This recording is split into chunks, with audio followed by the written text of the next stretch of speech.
A época do Natal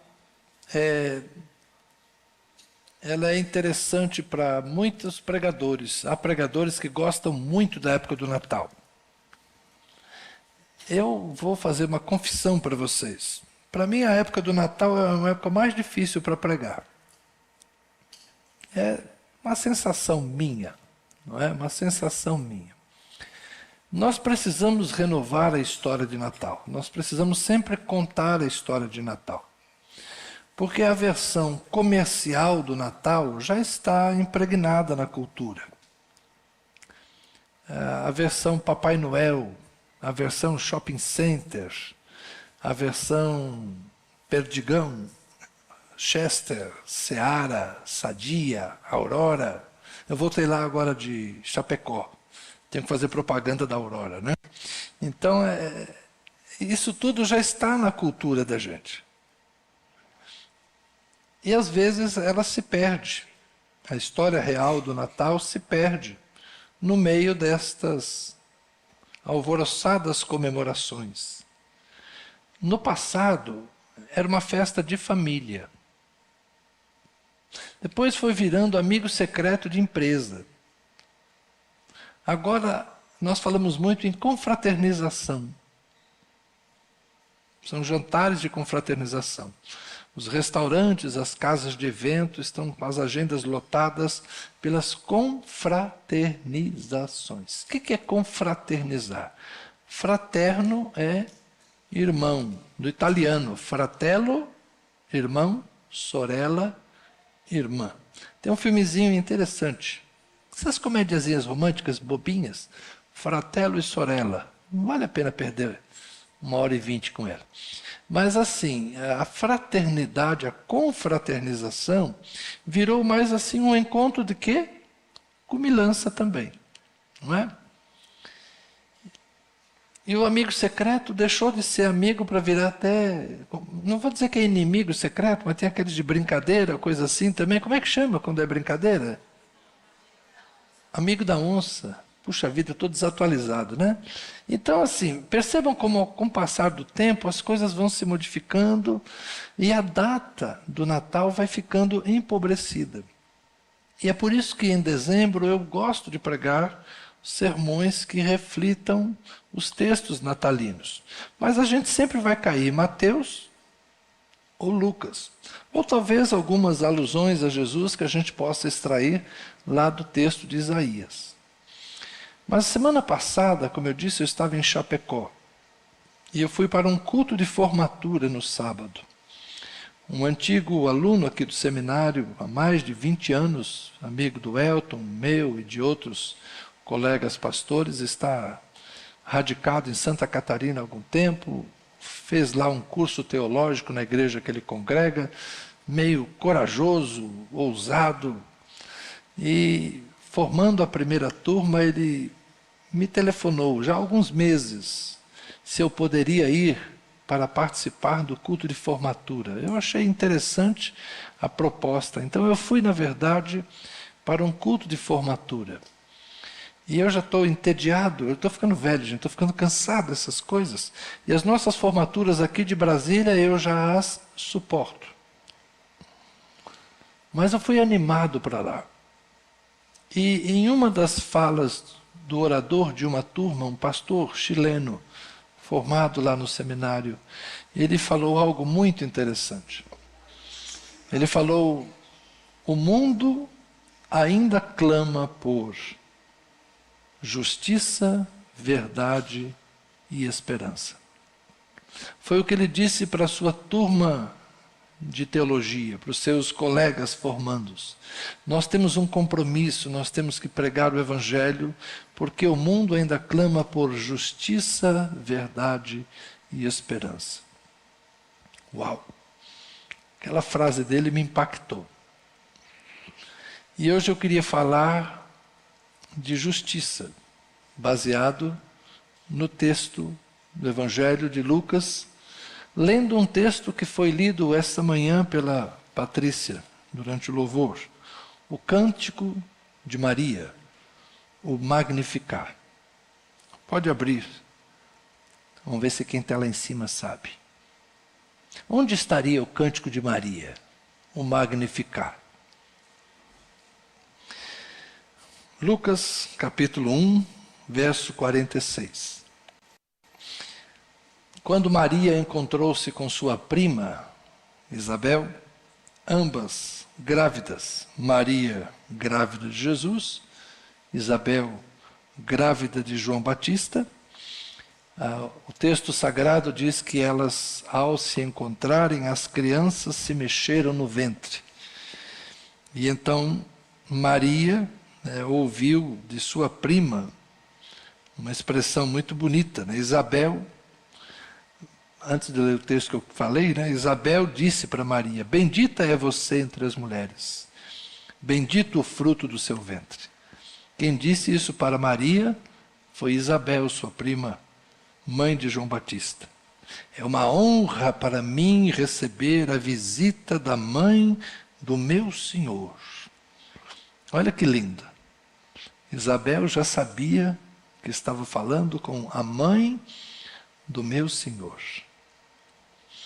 E tão tomada também pela emoção, tomada pela fé, e eu creio que pelo Espírito de Deus, Maria apresenta a sua oração. Aparece para nós como cântico de Maria. Não sei se Maria pôs uma melodia, não sei. Mas o texto diz que Maria disse, são palavras de Maria. É que ele é cantado também em latim. Há uma versão bíblica em latim. E é por isso que esse texto se chama o Magnificat. Porque em latim é a expressão que Maria usa. E se você procurar, você vai ouvir um cântico em latim dessa música. Então Maria disse: a minha alma engrandece ao Senhor, e o meu espírito se alegrou em Deus, meu Salvador, porque Ele atentou para a humildade da sua serva. Pois desde agora, todas as gerações me considerarão bem-aventurada, porque o poderoso me fez grandes coisas. Santo é o seu nome. A sua misericórdia vai de geração em geração sobre os que o temem. Agiu com o seu braço valorosamente, dispersou os que no coração alimentavam pensamentos soberbos. Derrubou dos seus tronos os poderosos e exaltou os humildes. Encheu de bens os famintos e despediu vazios os ricos. Amparou Israel, seu servo, a fim de lembrar-se da sua misericórdia a favor de Abraão e de sua descendência para sempre, como havia prometido aos nossos pais. Amém. Obrigado, Senhor, por essa canção. Obrigado, Senhor, por esse poema que Maria proferiu. Obrigado pela mensagem que Ele nos traz e que nós possamos dela retirar algo para a nossa edificação e para o nosso crescimento. Amém.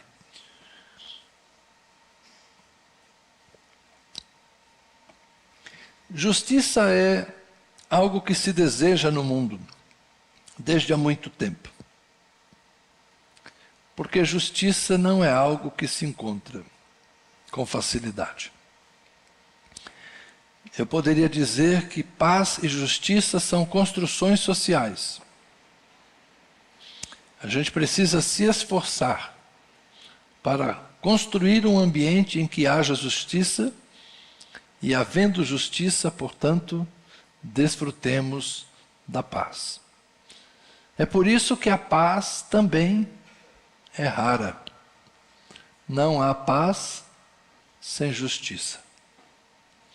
Por isso nunca houve, desde que eu me conheço por gente, uma semana em que eu abrisse o jornal e encontrasse algo mais ou menos assim: há paz na terra. Eu existo há 6 décadas, um pouquinho mais que isso, mas vou parar aqui. Tá bom?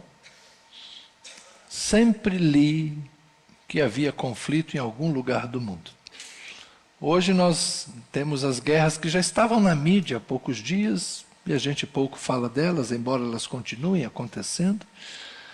A notícia de hoje é a volta da guerra na Síria, talvez não da guerra, mas da queda do governo tirânico que por 50 anos impôs uma ditadura cruel na Síria. 50 anos de ditadura.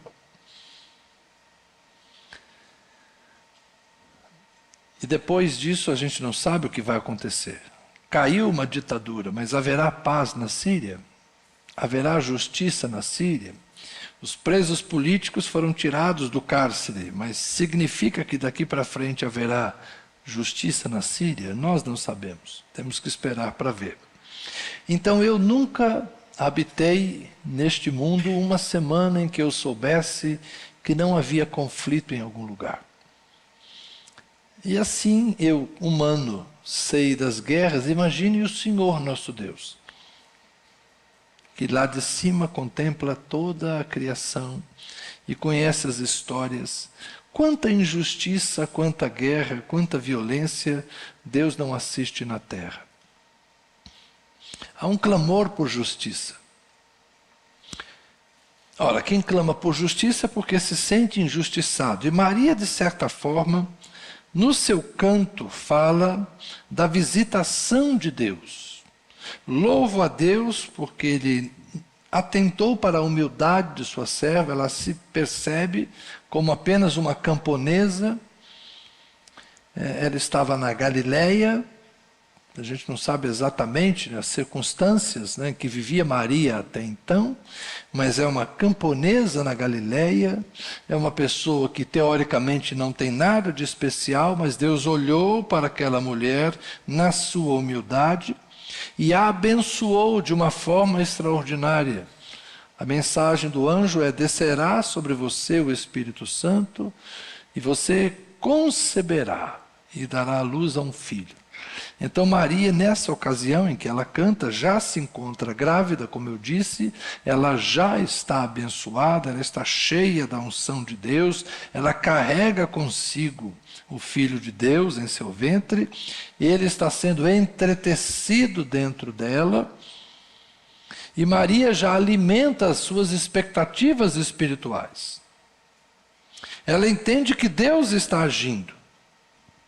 O poderoso me fez grandes coisas. Santo é o seu nome. Ela sabe que ela carrega a intervenção de Deus na história. E a expectativa dela está no verso 51. Agiu com o seu braço valorosamente, dispersou os que no coração alimentavam pensamentos soberbos, derrubou dos seus tronos os poderosos e exaltou os humildes. A ideia de que agora a lógica do mundo vai mudar. Ela vive sob o Império Romano. E antes do Império Romano, ela sabe que seu povo esteve sob o domínio dos Ptolomeus e dos Seleucidas e dos Macedônios e dos persas e dos babilônios e dos assírios. Diversos impérios haviam passado por aquela região em 5 séculos, tantos poderosos, tantos gloriosos homens e reis com seus exércitos haviam pisado aquela terra da Palestina, aquelas terras da Galileia, aquelas estradas que ligam a Ásia, a África, o caminho de quem vem do Oriente para o Egito. Então ela sabe quantas guerras e quantos exércitos já haviam passado por ali. Os poderosos pisotearam aquelas estradas e aquele povo tantas vezes. Tantas vezes.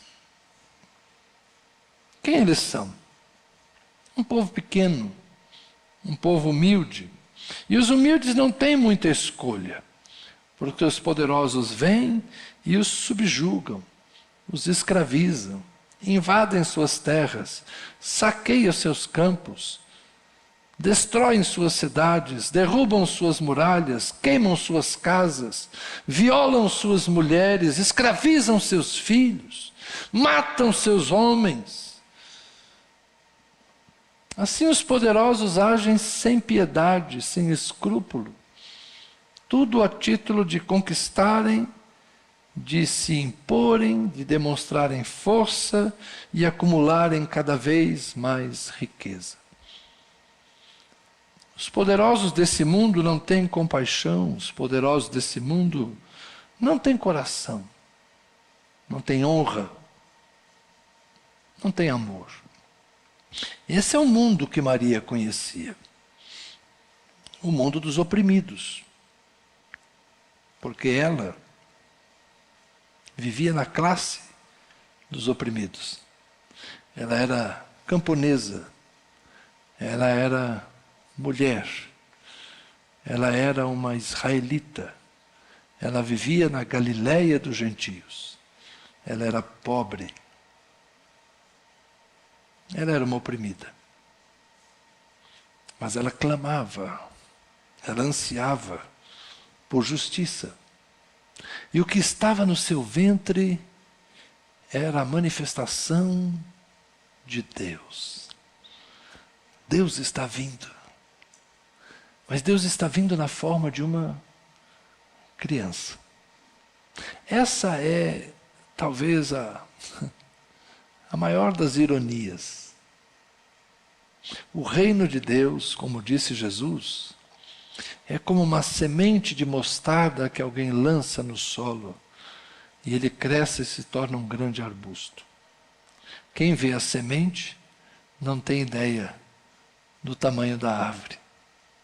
Pensa num grãozinho de orégano.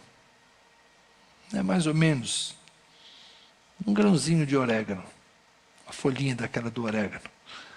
Pensa no alpiste que você dá para o seu passarinho. Um grãozinho de alpiste. Ok. Você imagina que aquilo vai se tornar uma árvore? Não. Assim é o reino de Deus. Quem vê aquela camponesa carregando no seu ventre uma criança, não tem ideia do que aquilo vai se tornar. Mas aí vem Jesus. Ele nasce. E ele, nos seus primeiros sermões, vai dizer: bem-aventurados aqueles que têm fome e sede de justiça, porque vocês serão fartos. Então Jesus sabia que havia entre os seus ouvintes gente com fome e sede de justiça. Assim como entre nós. Ontem à tarde eu resolvi assistir um filme. Eu já vi 3 versões desse filme, Conde de Monte Cristo. Eu vi a versão antiga do Richard Chamberlain, talvez dos anos 80. Eu vi a outra versão mais nova com Jim Caviezel, né, que fez Jesus na Paixão de Cristo. Gostei dessa segunda, melhor. E agora vi uma versão francesa, já que o livro é de um autor francês, e vi a versão em francês, mais contemporânea, bem interessante, bem diferente. E é difícil a gente entender se nessa história estamos falando de justiça ou estamos falando de vingança. Assistiu o filme, né? Sabe do que eu estou falando, né? O que é justiça e o que é vingança?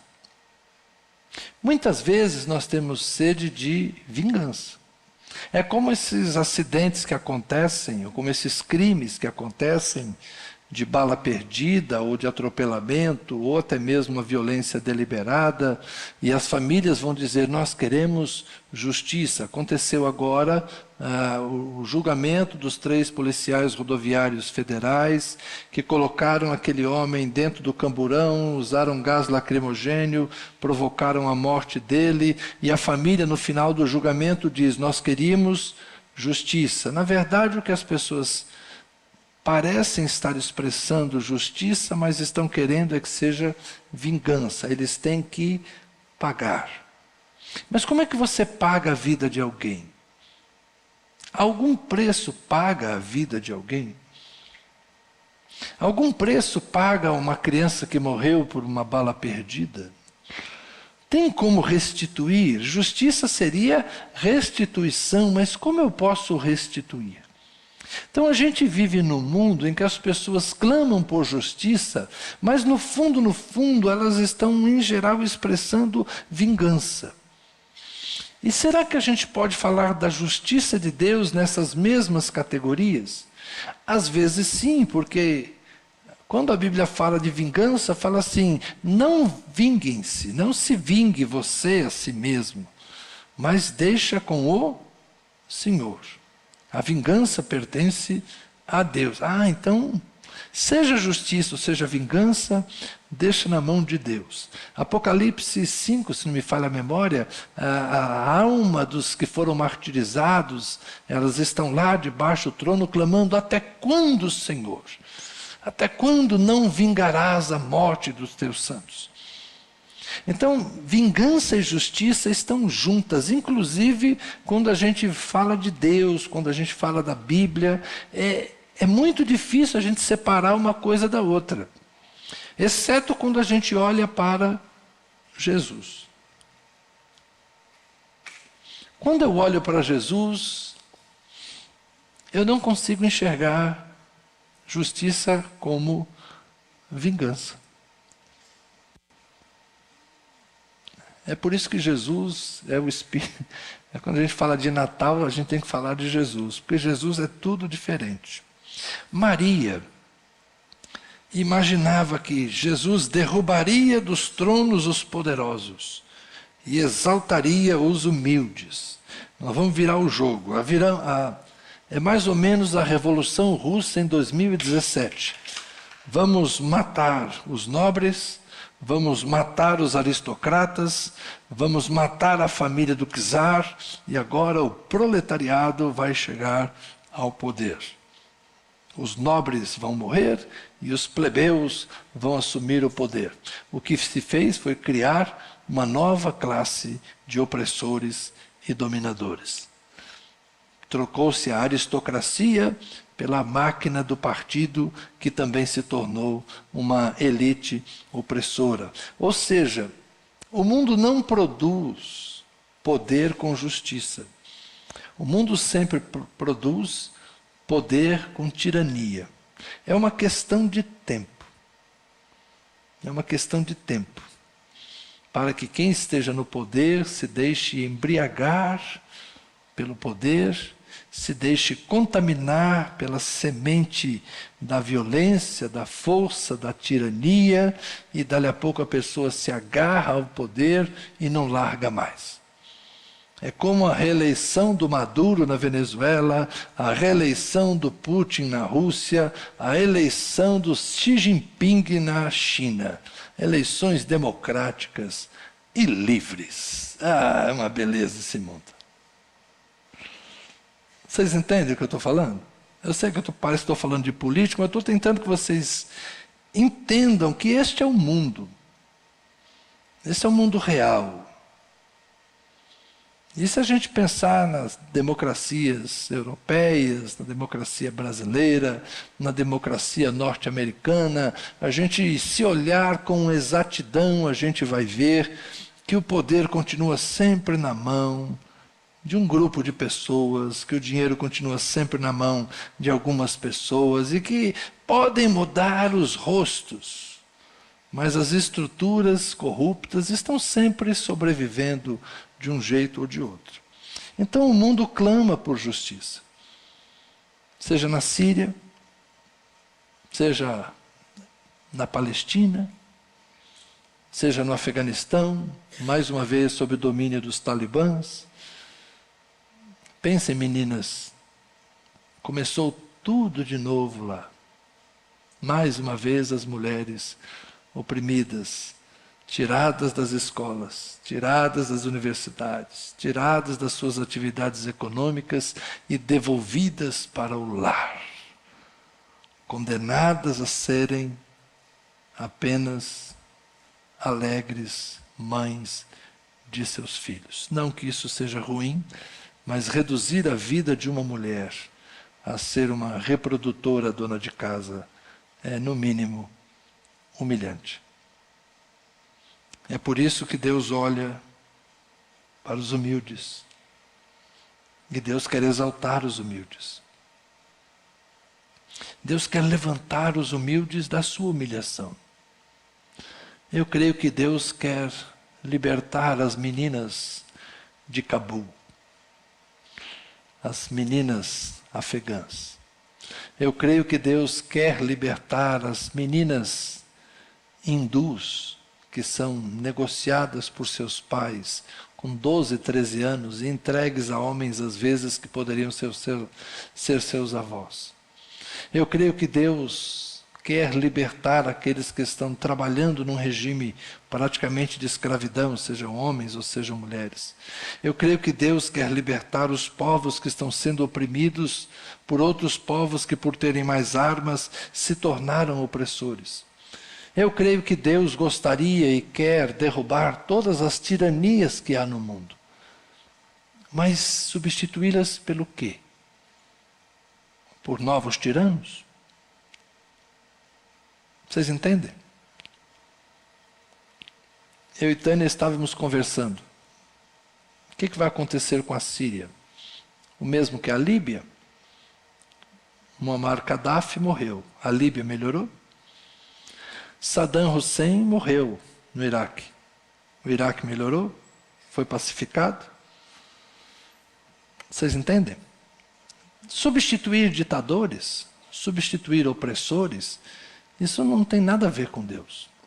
Deus tem uma outra proposta. A proposta de Deus é Jesus. E o que Deus faz? Lucas 17 tem uma conversa interessante.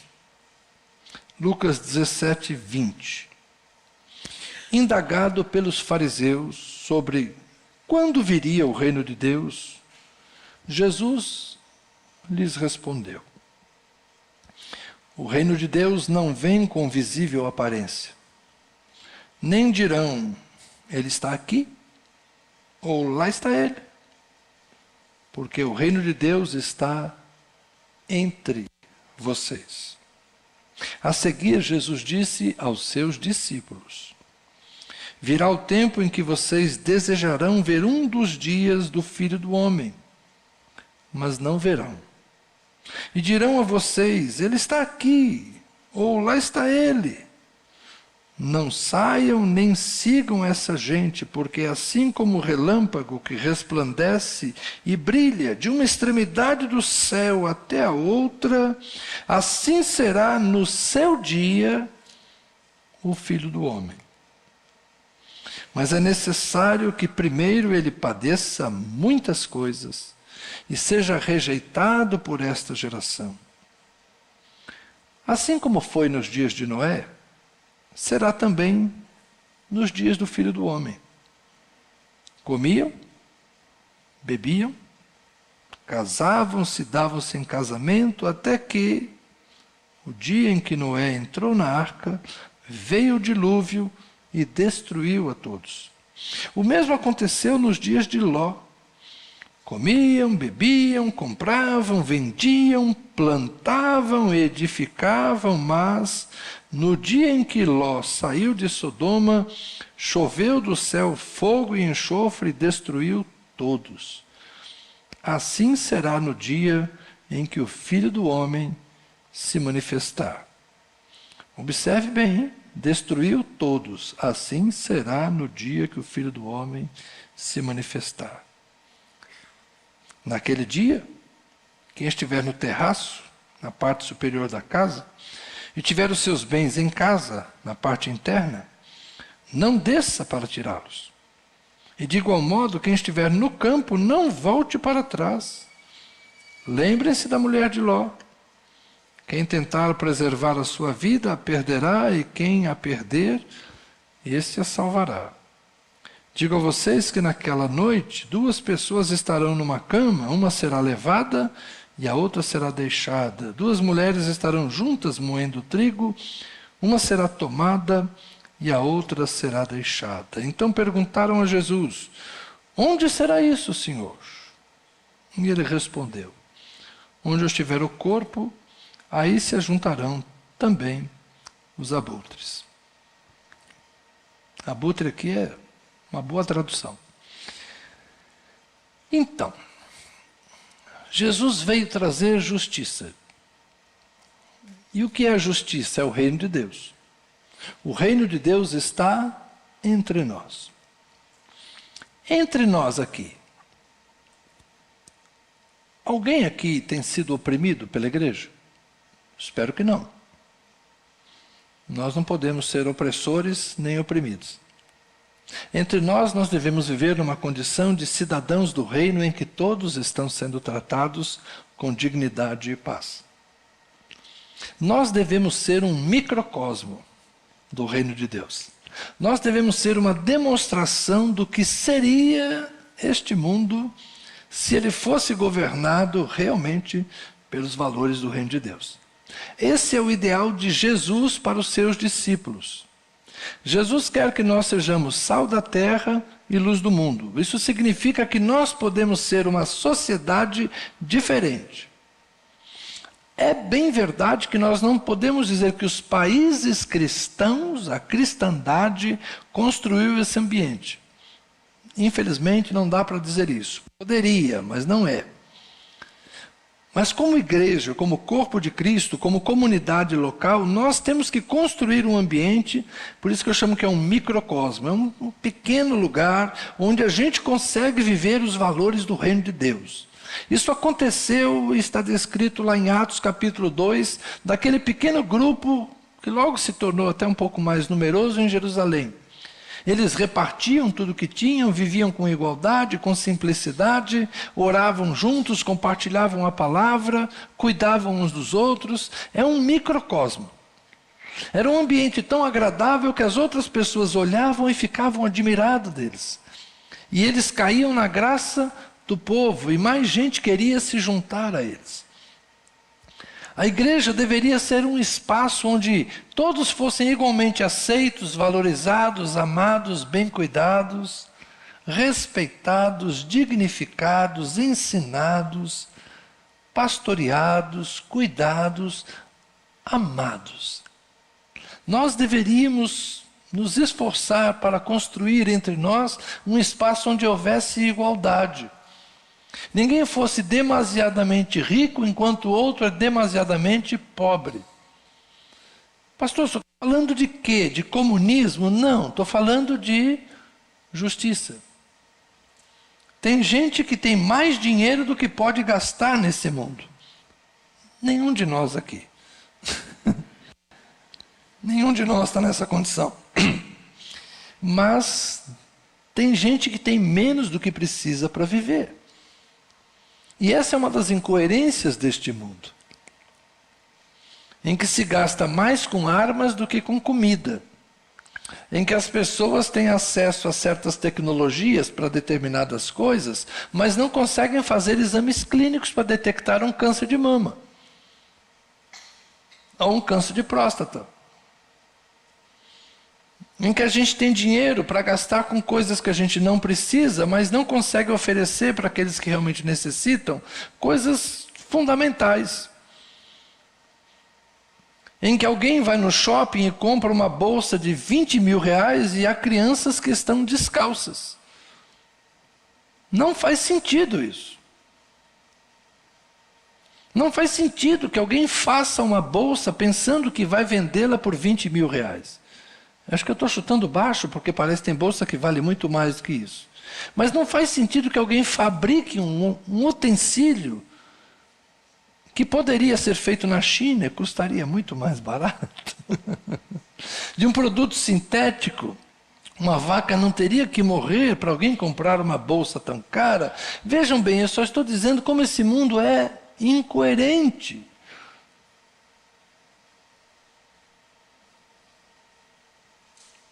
Onde tem gente que tem carro de 1 milhão e falta ambulância.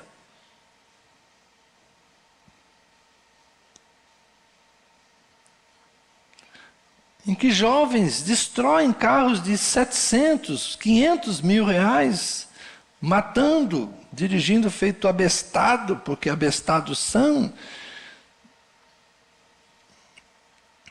E tem gente que não consegue o básico para viver. Então nós vivemos num mundo que está muito longe do que seria a justiça. Mas como igreja, a gente deveria experimentar um pouco mais de modéstia, um pouco mais de discrição, um pouco mais de desapego. Ah, pastor, mas eu não sou tão rico assim. Eu até estou querendo me apegar a algumas coisas. Eu já falei para vocês, essa minha Bíblia com capa de couro aqui, está me custando caro. Gostei demais dela. Estas coisas, a gente tem que ter cuidado para não nos tornarmos tão fúteis e tão insanos como as pessoas desse mundo. Você não precisa daquele iPhone ainda. Você não precisa trocar de carro ainda. Talvez você não precise comprar aquelas outras coisas. Veja bem o que você quer e o que você precisa. Tenha certeza que você está fazendo bom uso daquilo que você tem. Por quê? Porque a qualquer hora, tudo isso que a gente compra, que a gente vende, que a gente produz, tudo isso que a gente construiu, tudo que a gente plantou e que a gente nem conseguiu consumir, tanta coisa que a gente colheu, todo esse excesso que existe no mundo vai simplesmente desaparecer. Num toque de trombeta, num piscar de olhos, a voz do arcanjo surgirá nas nuvens. Assim como ele foi, ele virá. O Filho do Homem, todo olho o verá. Será como um relâmpago que dispara no oriente e é visto lá na outra ponta do horizonte, sim. Isso será em toda a terra, porque onde houver um justo, onde houver uma parte do corpo de Cristo, ali ele virá. Então, Jesus não virá em Jerusalém, nem em Brasília. Jesus virá em Jerusalém e Brasília, e Cabu, e Ártico, e Antártico, onde houver uma pessoa, estiver lá numa base exploratória, científica, do continente gelado, se estiver lá num iglu do Polo Norte, caçando foca, onde houver alguém que é templo do Espírito Santo, Cristo virá. E Jesus vai reunir o que é seu. Porque o reino de Deus está entre nós. O reino de Deus somos nós. O reino de Deus é gente. Deus não está ocupando-se em trocar os tiranos da terra para gerar uma nova geração, uma nova formação de tiranos. Os reinos deste mundo todos vão passar. E só vai haver um rei. E já tem nome. É Jesus. O menino, no ventre de Maria. A criança, no ventre da camponesa, lá na Galileia. É ele que é o príncipe da paz. Mas é ele que é o cetro de ferro.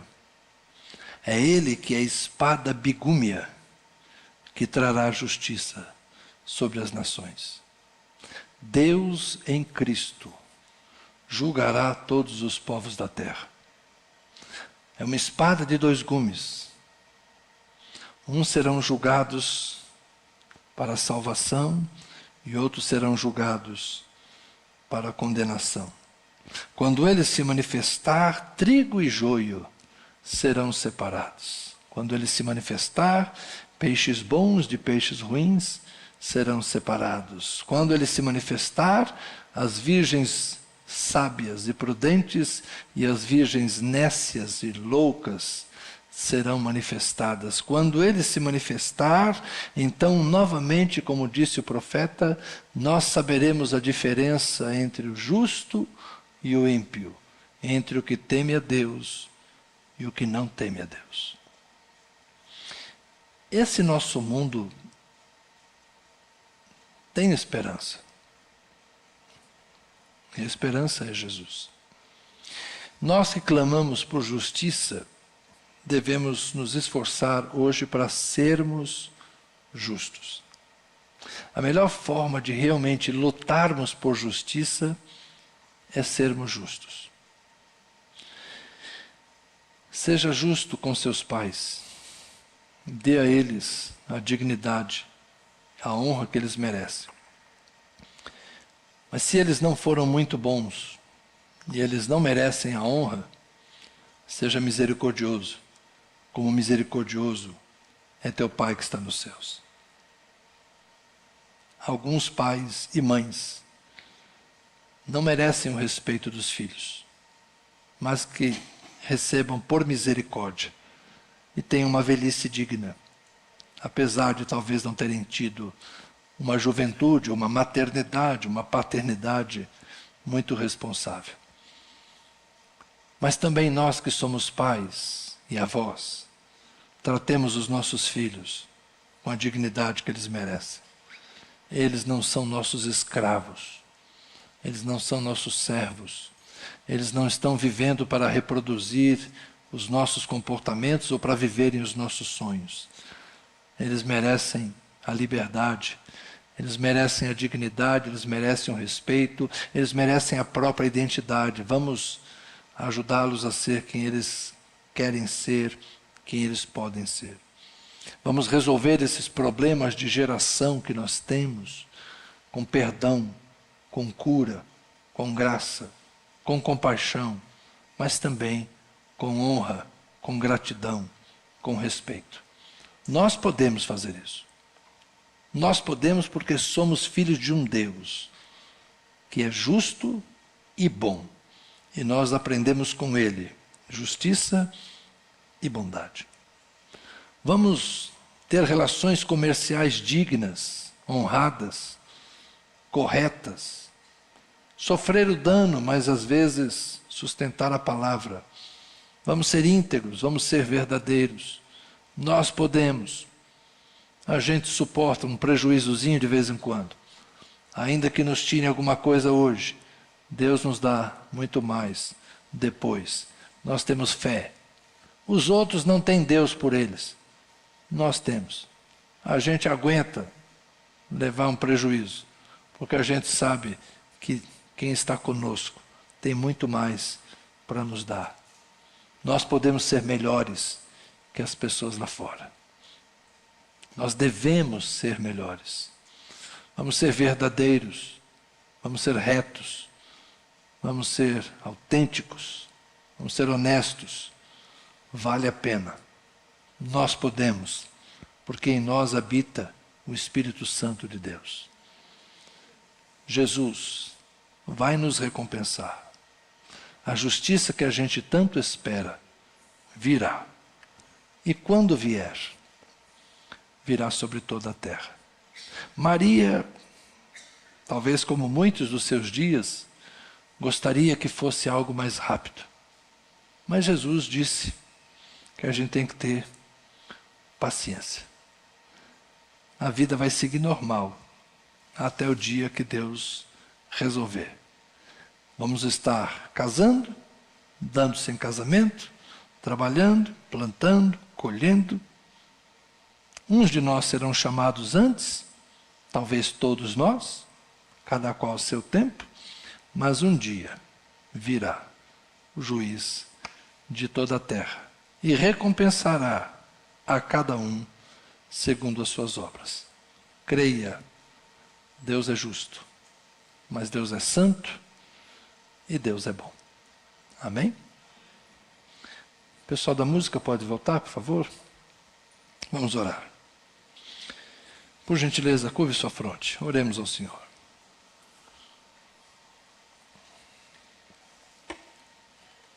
Pai Santo, nós te glorificamos porque enviaste teu Filho. Não foi pela força, não foi pelo poder da espada que decidiste influenciar o mundo, mas usaste a arma mais poderosa. Escolheste o amor.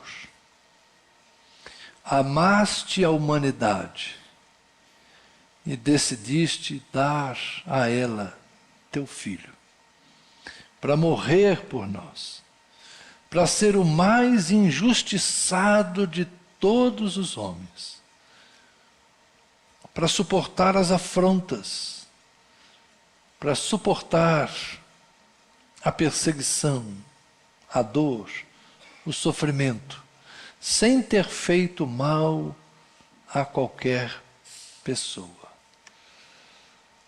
Nós te agradecemos, Senhor, porque decidiste vencer o mal, não pela força, mas decidiste vencer o mal pelo amor. E é com amor que o Senhor nos alcançou. Foi com amor que o Senhor nos atraiu. Foi para o amor que o Senhor nos chamou. Foi para amar que o Senhor nos salvou. E nós estamos aqui hoje, Senhor, não atraídos por interesses ou cativados por causa do medo, mas estamos aqui porque decidimos amar o Senhor. E sabemos que somos amados. E é esta relação que nós queremos ter com o Deus da justiça. Uma relação de amor. Para por meio do amor, Senhor, anunciarmos também a outros que o Senhor vê, que o Senhor enxerga, que o Senhor conhece, que o Senhor sonda o íntimo e que o Senhor alcança cada um de nós nas nossas imperfeições, mas ao mesmo tempo nas nossas intenções. O Senhor que nos amou antes que fizéssemos bem ou mal. O Senhor nos amou. Ajuda-nos a nos amarmos também, Senhor, para de alguma forma construirmos este ambiente onde o Teu reino seja visível, Senhor. Possamos experimentar, porque o Teu reino está entre nós. Que entre nós haja mais amor, mais solidariedade, mais fraternidade, mais paciência, mais cuidado, mais acolhimento, mais perdão. Que entre nós, Senhor, haja dignidade, haja respeito, haja carinho, haja afeto, haja abraços, beijos. Que entre nós, Senhor, haja honra. Que entre nós haja, Senhor, uma construção de famílias saudáveis, de amizades saudáveis, de vínculos profundos, de afetos de misericórdia. Que nós experimentemos, Senhor, a mais perfeita humanidade. Sermos verdadeiramente humanos em Cristo Jesus. Sermos como Ele, Senhor. Nos acolhermos, sem nos julgarmos, sem nos condenarmos uns aos outros, sem nos enxergarmos como superiores a quem quer que seja. Que nós nos convertamos a Cristo, Senhor. Que nós nos convertamos em Cristo, para nos assemelharmos a Ele e compreendermos que a melhor forma de sermos sal e luz é sermos cristãos genuínos numa sociedade, no mundo, que clama por justiça, clama por verdade e clama por paz. Que nós sejamos, Senhor, uma expressão verdadeira do reino de Deus em Cristo Jesus, nosso Senhor. Amém. Amém.